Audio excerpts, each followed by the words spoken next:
అక్కినేని నాగచైతన్య పెద్దగా హిట్లు లేకపోయినా నటన పరంగా హీరోగా మాత్రం మంచి సక్సెస్ అందుకున్నాడు.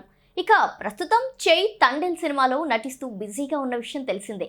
అయితే తాజాగా ఓ ఇంటర్వ్యూలో పాల్గొన్న చైతన్య వాళ్ళ అమ్మ గురించి, రామానాయుడు, ఏఎన్ఆర్ గురించి షాకింగ్ విషయాలు తెలిపారు. చెయ్ మాట్లాడుతూ, రామానాయుడు గారు, ఏఎన్ఆర్ గారి నుండి చాలా నేర్చుకున్నాం. ఓ మనిషి పలానా టైం చెప్పారంటే ఆ సమయానికి మనం విలువ ఇవ్వాలి. వాళ్ళు కూడా ఎన్నో పనులు వదులుకొని వస్తుంటారు. అలాంటప్పుడు వారికి మనం రెస్పెక్ట్ ఇవ్వాలి అంటూ చెప్పేవారు. Very down to earth. అంటే నేను చిన్నప్పుడు అంతా అమ్మ దగ్గరే పెరిగాను. 18 సంవత్సరాలు అమ్మే నన్ను పెంచింది. అమ్మ చాలా స్ట్రిక్ట్, ఎథిక్స్ ఫాలో అవుతారు. క్రమశిక్షణ, టైం సెన్స్, ఒక పర్సన్కు రెస్పెక్ట్, ఇవన్నీ అమ్మే నేర్పించింది అంటూ చెప్పుకొచ్చాడు చెయ్. ఇక ఒక విధంగా చెప్పాలంటే చిన్నప్పటి నుంచి సిగ్గు ఎక్కువ.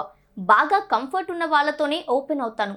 అందుకే నాకు పెద్దగా ఫ్రెండ్స్ ఉండరు, వద్దు కూడా.